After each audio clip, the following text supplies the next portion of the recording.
The mask is it's everything, you know. I think it's something that I'll fight for if it would have to come down, you know, to get into a rivalry.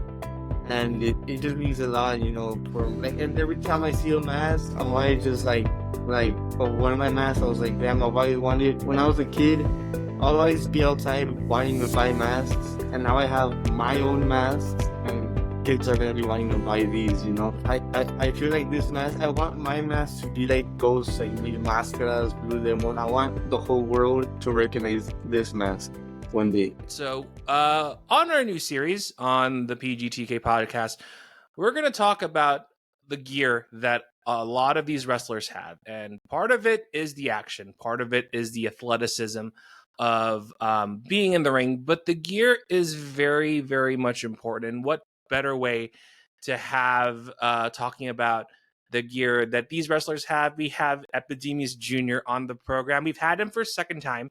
We talked about Yes. his career, but let's definitely talk about your ring. But first of all, how are you? I'm doing good. I'm doing good. Thank you for having me again for the second time. And this All right. time it's not just talking about wrestling, but it's about, you know, talking more deeper about who we are and what we There, represent as our gear. there we go. And we've mentioned it on the episode, but definitely do listen to the first episode because we did talk about the mask that you have. And Yeah. if you can repeat how your mask design came to be, where did that I come from? it actually just like we were thinking at first like from with Epi sir, we were thinking like what we should do, and we were kind of looking at his mask because he had, you know, he had first he had it like fully covered with no shield in the Mm. front. But then like he upgraded it with the shield, and I told him I really like the shield. But then he was like, he also really liked the old fashioned like fully covered type mask. So then And for from there, you, yeah, yeah. and from there, you know, we just kind of like came together with the design, and he really liked this Spider Man gimmick that he did once, and I was like, I think we should do like a first gear like that, you know, just to surprise the people. And I'm curious too, as the masks started to evolve, what were some changes that you implemented to either make it look cool, to make it safer for you to use? What were some of those steps that changed that mask design over the years? At first, the mask was just it was like I think the same concept, nothing much changed, but I think it was just to make it more easier for me to wrestle and have like better matches and be consistent. Because when I first started my mask, I have it here. Like, let me grab it real quick. Yeah, yeah, yeah. So in my first mask, there was this one, this Spider-Man mask. This is Oh, my first ever mask, and so here, when I first started wrestling, as you see, I have like no holes here, no breathing holes in this area, and the eyes are also like covered. So like it was also hard for me to see and breathe, and I would just wrestle like that. And at first, it was fine for me, you know. I had all the conditioning in the world for sure, you know. But then I started making it easier. I made the holes, and then now I usually do the eyes open, and sometimes, you know, I start. Sometimes I'll go back to the eyes closed to, you know, just make it a style for me, just make it look more aggressive. But now I usually like having the eyes open so I can see easier in like dark venues, or like when the ring is just all black. I just can't see if I have the black thing covered. So I just made things easier for me to see and to breathe throughout the match. and how has the art design? How has your dad kind of played into it, and how did the design transform into your own? The design, it kind of like he made the basic format, but I told him like all the colors that I really liked, that I wanted to use, all the all the like textures that I add to the mask and stuff like that. Like, and him, he usually like keeps the hair and he makes it super thin and he stretches it out and makes it thin. But I usually just like to keep it, you know, just like that, flat, let it just be like that. But he likes to stretch it out and make it thin, like little strands. But I like it thick, you know, make it look bigger. Yeah, I'm curious because like you do have like the tiny hair strands. Has that ever been a hazard whenever you wrestle, or you had to work around it so that you can still use those hair strands as you're wrestling? The hair strands haven't really been a problem. It's kind of just giving me, like a look, like if I have hair or something. But I've always wanted to change it up. Sometimes I think of like braiding it or adding some different style of like of this type of strands. But I think sooner or later you'll see me with like a braid strands or something like that. But it's coming. It's coming. Has a wrestler gotten away with the hair and they're like, "What are you doing with that mask?" Like, has a wrestler been like, "Yeah, you got to work on that hair"? No one really has told me like about the masks. Everyone's always seen the mask, and it's always been like, oh, that mask is awesome, and Oh, I've okay. always loved something like this. In my mind, I've always wanted a mask with like these things and this, like this was always my favorite concept, and like I'm happy that it happened. Yeah, because I saw the first time I saw you in a match with the hair strands. That was the first thought that I came to mind was like, man, those wrestlers are going to have a hard time. But as I got to see a lot of the matches that you're on, it's part of the aesthetic of how that mask came to be. And with the number of designs that you have, do you remember how many changes or designs that you've done over the years? I think throughout the years, like how many gears I've had, I think I've had like about like at least in 2 years, I've had like about 12 different gears. But I think I want to try to make more like cosplay gears like now coming in. I want to make a lot more since I know Epi Sir loves making cosplay gears. I do too, but I also love just making color combinations. I love having just clean masks. But sooner or later, I'll start. I love making like the Mortal Kombat ones when we did the Sector or the anti venom. But sooner or later, I'll pop out like something really amazing that like I've always wanted to do it. I have it in mind, and it will be a surprise for sure. And I'm curious because I was at AEPW doing some ring announcing, and you've had some mask changes, and especially if you are playing the heel or face, has that mask change on that Spider-Man design, or do you tend to keep it different to distinguish that you are going to be the heel or that you are the baby face in a match? When I run like when I'm in a baby face scenario, I'm usually running like bright colors. Try to really so people see me. And when I'm a heel, I'm usually wearing dark colors. I usually wear dark colors with a brighter color, as you can see here, with like black and then like the bluish pink. But it still makes it make me look pretty aggressive, and which that's what I like. It makes me look aggressive, but I still have that, you know, that baby face side of me, in me still. Mm. And especially now, I'm thinking about this too. Out of the designs that you have, and I'm sure you have many mask designs, is there a particular match that you're fond of wearing the mask as you started to wrestle, or you're kind of like just like, this is the same mask I'll wear? But do you have a mask that stands out during a match? And you got the reaction, whether it's your opponent, the ref, the fans. Like, is there one that comes to mind? There's this one that I had. It was the very first mask that it was the very first gear that I did. It was with the tiger one, the one I used for the Baracho shows. And that gear, the first time I did it, the Cheeto print, I wore it at Houston versus Dante Lyon, and that match was really good. Like it was an amazing match. I loved it, and like I was going out to sell merch, and I didn't expect to like make something out of it, and or make much out of a merch setting. And I go out and I sell that mask that I wore for the first time, and I sell the mask to someone, and someone was like, "Oh, I just really love that mask, and that match was amazing."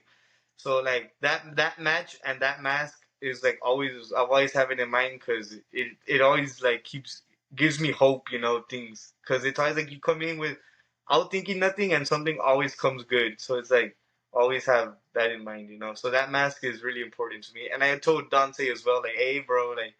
I sold I sold the mask I wore versus you, and he's like, "Oh, that's awesome," and I was like, "Yeah, that's dope." So someone has that mask, and it's a really great mask. Yeah, because like especially, and I'm learning this as I started to do a lot of wrestling coverage, and a lot of people do remember a lot of luchadors just based on their mask. You know, Mil Mascaras. For sure. Especially here in Austin. We have Insane and Verdissimo. And to have that reaction, that must have been a great feeling from fans. You're like, dude, I love your mask. Like, has that stuck with you ever since when people were like reacting a certain way during the Baracho match? For sure, yeah. Like the at first when they rip them, like when they've ever ripped them, people are always like, "No, that mask was so amazing. Like, why would you have to rip it?" And like the masks have just been like getting better and better. And sooner or later, I'll have like amazing masks that I would just have just for display. I think. Like I think I'll just get those masks that are just really amazing just for display. Now I don't think I'll ever wear them. I think I'll just wear them for like presentations.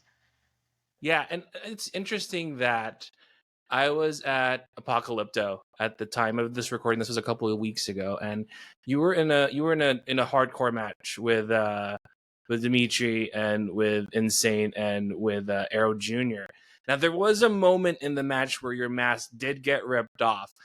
Did you Yes. ever take that personally during a match, or is this something that you have to bear with? Because all these mask designs, like they are carefully crafted.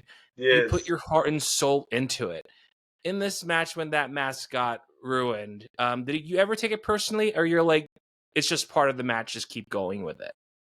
I mean it I take it personally, but it's something that you don't know is gonna happen or you might know is happening. For example, because I went in and my target was already Dimitri. You know, Dimitri is someone that I idolize and I love for the deathmatch wrestling because I love watching deathmatch wrestling. And every time I see Dimitri, it's like it's amazing. But now being in that ring with him in a deathmatch, it's kind of like okay, now I'm going for the I'm gonna go for the top guy and I'm gonna go for you. So I think he took it that as a threat and he really ripped that mask. So I also took it offensive, you know, but it's something that had to happen. You know, if you wanted to give those skewers, you had to rip the mask for sure. You know. Man, that it was a spur of the moment. You didn't expect it. Yeah, I It was, didn't expect it, but you know, I think it just made it easier for him to put those skewers in. You know. oh, that's right. I forgot about that. But like after the match, I'm sure that Dimitri's like, yeah, it's part of it. Let's roll with it. Did you ever? I'm sure you moved on from that moment, and you had to For change sure, yeah. masks if you had to go after the show. Definitely. That mask, Juan, the promoter, actually has it. You know, he kept it. I gave it to him. I was like, you know, just as far as the memory, you know, as a death match, you know, that I had with you, and he kept it. Here are my hopes and dreams. You just Yeah, hand that over. for sure. You know, it's a memory, a death match with at Barancho, and he kept it definitely. There you go. And And okay, good. I also love, for example, Arrow Boy. His masks are also really good. Like and like for me to be in a match with him, it also means a lot because I love him. He's like an idol, another idol of deathmatch wrestling for me, and also because he doesn't just do deathmatch, he also does regular lucha, and he's really good at it. You know. And so Yeah, Arrow Boy has really amazing masks too. So really recommend watching his like gear as well.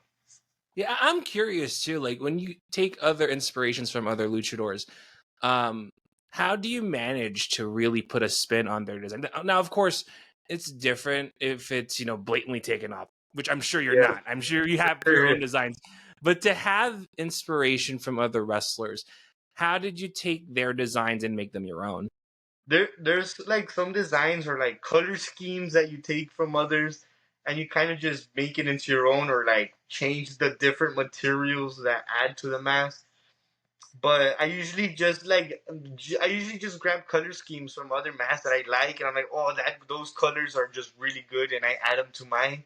Or like when I want to do like a type of a collab mask, like a fusion mask. Like for example, when I did the Laredo Kid one, so it was like regular my mask, and then it was his spikes on the back, and it was like a fusion mask, and people really loved it, you know. So I think it's something that I'll do later on if I have another tag partner like that. I really wanted to do a mask half and half, me, Epydemius Jr. and half Arrow Boy for that match at Baracho, but that match came too fast. I couldn't get the gear ready.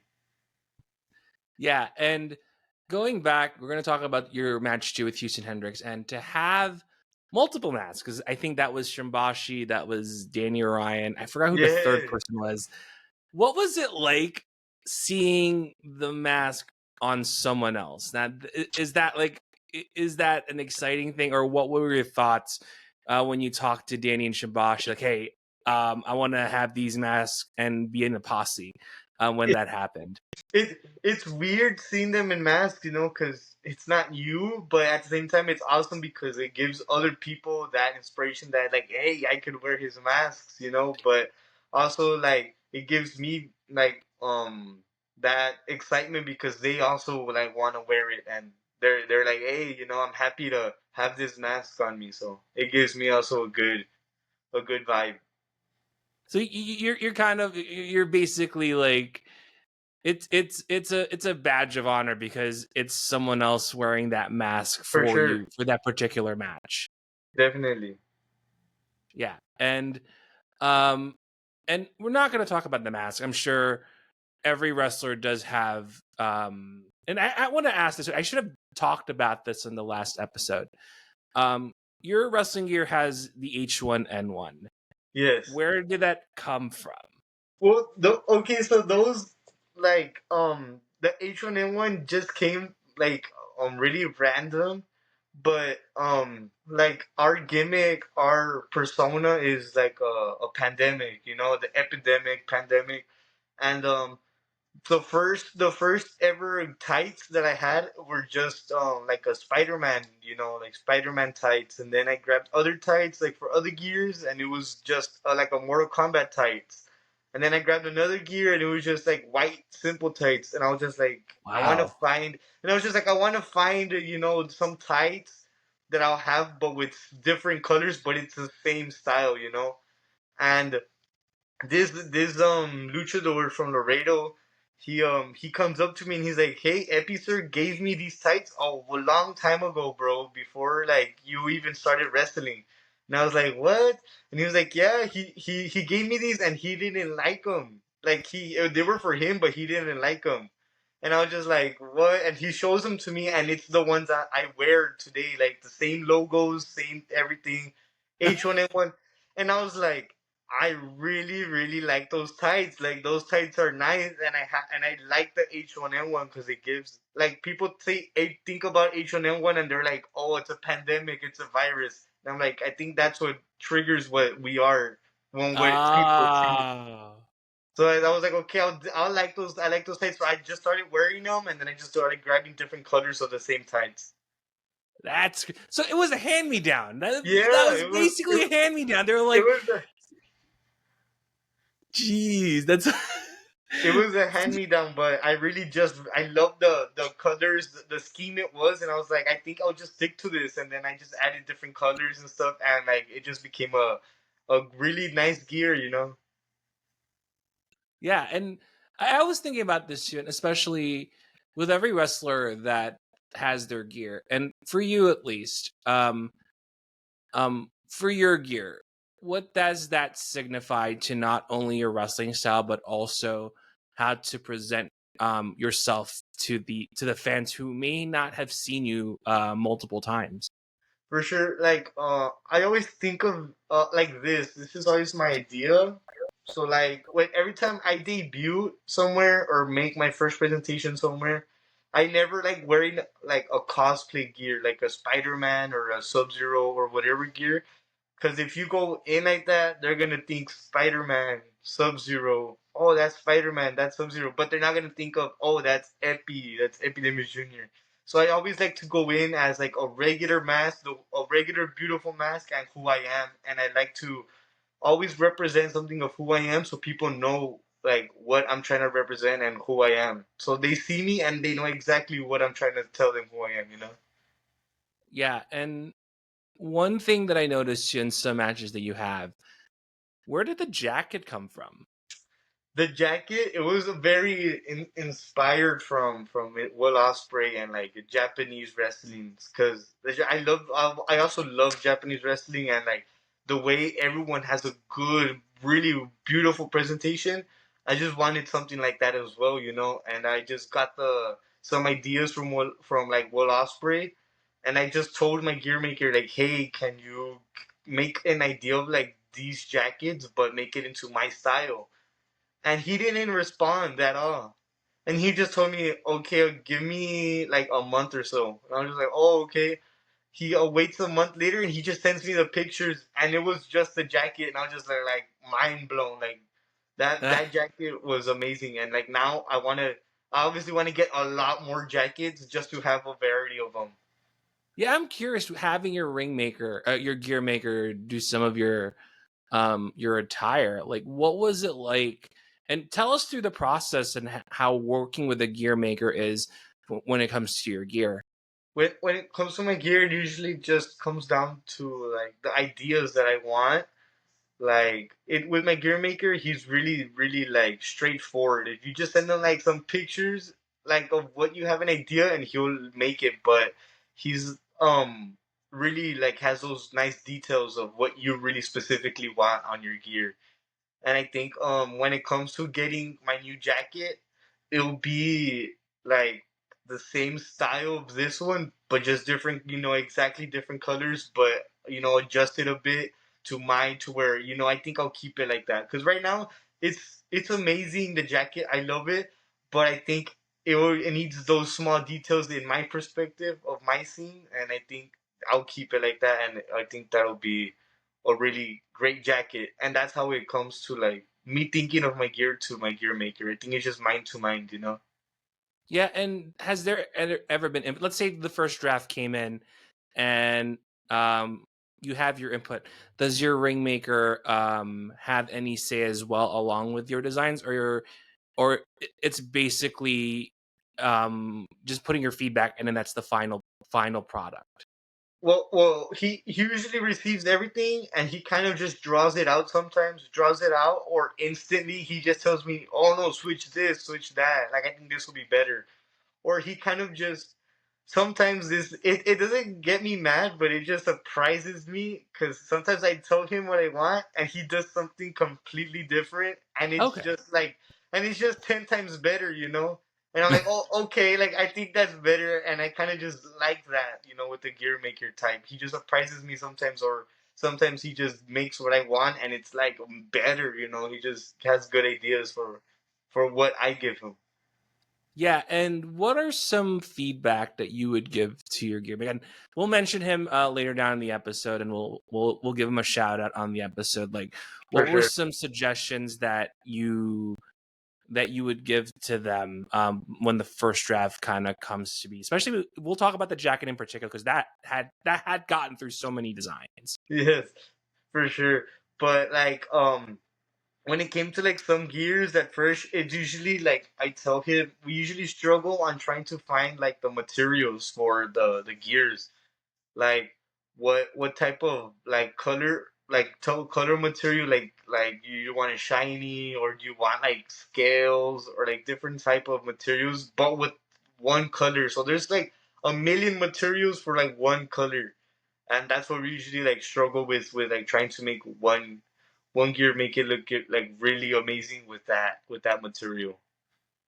Yeah, and we're gonna go back a little bit to a lot of your designs, whether it's in your mask or your in-ring gear. Has there been any mishaps that happened during a match that your mask kind of flayed out that get ruined unintentionally, or if your ring gear somehow destroyed itself? Has there ever been mishaps that you've come across when you're wrestling with your gear on? Definitely, there's been like multiple, but I think there's two like that I can tell you, and that are like really funny to me, because it's just like these funny things that happen, but it's just like those wardrobe malfunctions that you can't do nothing about, but it just happens. And so I was wrestling this one time in Laredo in a tag team match, and it was starting off the match, and I had the all black mask, the all black, and we were chaining, and then I think he grabs me in a headlock, and when I get out of it, all the hair just comes off, like it just Oh, all came off. oh So I'm no! I'm like wrestling with like the hair just flaying everywhere, like it's just ripped. It looks terrible. So I just stopped wearing that mask after that. That's why. That's why you don't see me with that mask anymore. You just don't want to be embarrassed in another match. It's Yeah, like, thanks. yeah. It just ripped all completely. So like I'm either thinking of getting another one of those, and then also in my when I wrestled for AAA in Monterrey, my one of my tights were just super like really tight for some reason that time, Right. and I was just there like either it. I was just thinking it's gonna rip. It's definitely gonna rip. Like there's no way. And like before wrestling and everything, I sit down on one of my chairs. I sit down and it rips like from the middle, like from the crotch, and I'm just there like damn like I can't do nothing about it. This is the only gear I have, and it's AAA, you know. So I was just like, I sent it, you know. I went up there and I wrestled with the gear like that. I showed. I appeared 2 times with ripped gear on AAA. See, you committed. That's the thing. You committed. That's all. Hell yeah, And that's the thing with wrestling. You gotta sell. That's all you need to do is sell. If definitely someone calls you out, you still have to wrestle either way. It's like for I sure. have a match, and I'm sure ever since by then you've had spares on your or spare gear whenever that happens, Yes, right? definitely. Now I carry like 2 or 3 gears extra, you know, for you never know what Ah, could happen. oh my god! But at the end of the day, you went through the match, and did someone react after the match? Like, hey, by the way, your chunks got ripped. Like, did that happen after that match in particular? Actually, no one knew about it. Like I was in No. no one knew, and I was just like, "Hey, that's cool," because I was wearing black tights under too, since I wear like black tights, and then I put on Right. my actual tights. So since the gear was black, it just looked like my actual gear, and everyone didn't. No one said nothing until I brought it up. Everyone was like, "What?" And then I showed it to them, and they're like, "No way." Oh my! See, if someone was in this match and heard this episode, now they'll never unhear because like, oh, it actually happened. No one Yeah. found out until But now. but it actually shows like in the YouTube videos and the matches it shows like some in some areas where like you can just see it's just torn. Hey, it looks like battle damage. Like that's a Yeah, good way yeah, of saying it. It's battle damage. That's all it for is. sure, definitely. Yeah, and I'm curious with any future designs that you have.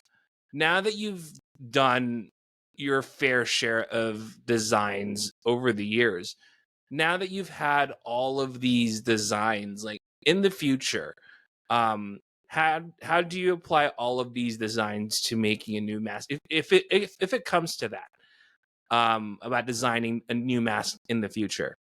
A new mask. I think it would just be coming like I also want them to like if I were to get a new mask, I would want people to recognize me but Mhm. also have that different adjustment to where it looks completely different, but they recognize who I am. You know, like I don't just want to be a completely different person. Like switch like a whole complete turn to where people don't recognize me. But I would want to get a mask where people would recognize me and be like, "Oh, this was Epi Jr., but this is him now." You know. So I Yeah, think that and would be a great idea for us, a match switch up, and that would be an idea that I would want to do. yeah, and I'm curious, especially with the designs you're going through, and we're gonna be close to wrapping up. And I want to ask this too, and with the ring gear that you've had over time, and the way that you wrestle, and For the sure. gear that you have on, what does your mask? What does your ring gear? What does that mean to you? The gear, it means a lot, because I like to show what did like that's what I think of myself in my mind and what I walk in with out of that curtain. I want people to feel that presence of what I'm trying to give out. And I think it's just that presence of, a luchador, but he's just not any luchador. Like he's like the luchador. I'm trying to say, like he's this guy. He comes out and he's gonna give you a great match, and he's gonna, just impress you every time he comes out. And your mask in particular, what does that mask mean to you? The mask is it's everything, you know. I think it's something that I'll fight for if it would have to come down, you know, to get into a rivalry. And it just means a lot, you know. For like every time I see a mask, I'm always just like of one of my masks. I was like, damn, I've always wanted. When I was a kid, I would always be outside wanting to buy masks, and now I have my own masks, and kids are gonna be wanting to buy these. You know, And I feel like this mask. I want my mask to be like those like Mil Máscaras, Blue Demon. I want the whole world to recognize this mask one day. and I'm curious, who were your luchadors growing up that really signify the mask while you were a wrestling fan? When I was younger, well, I'm still young, but when I was a kid, I had a like Laredo Kid. I love his mask. His mask I think is my top one because just the way it is with the spikes, everything. I think it's just a beautiful mask. And then Volador Jr., he's also another one that I like to see because he has a lot of cosplays and he does amazing cosplays like Venom. He does like so many. He's have art like so many cosplays, and I think I'll get like ideas from him as well from those cosplays. And then I think also Rey Mysterio. You know, Rey Oh Mysterio, yeah, of just course. a legend. You can't miss out Rey Mysterio. So I think those are my top three. You know, masks that I love. All right, awesome. So, we'll end our conversation on our series. I'm trying to workshop the name, so the name will not be here. It'll probably be in the next episode. But thank you For so much, sure. Epi, for having you on. And give a shout out to your gear maker. Where can we find him? And if you have anything to promote upcoming down the line for you. For sure, yes. My gear maker is El Pony Jr. He is the gear maker and he's from Monterrey, but he's really good quality gear maker. He makes gears for Elia Park and his whole family, so it's like really recommended, really well gear made. And also, I have these shows coming up. I'll be present appearing in GCW in Houston and Dallas, and then I'll be in AAA in the 30th Sunday. So that will be my whole weekend. And it'll be a good weekend for me. Okay, awesome. And thank you so much for having you on. All right. No, thank you so much. I'll see you soon, man. All right. See you then. All right.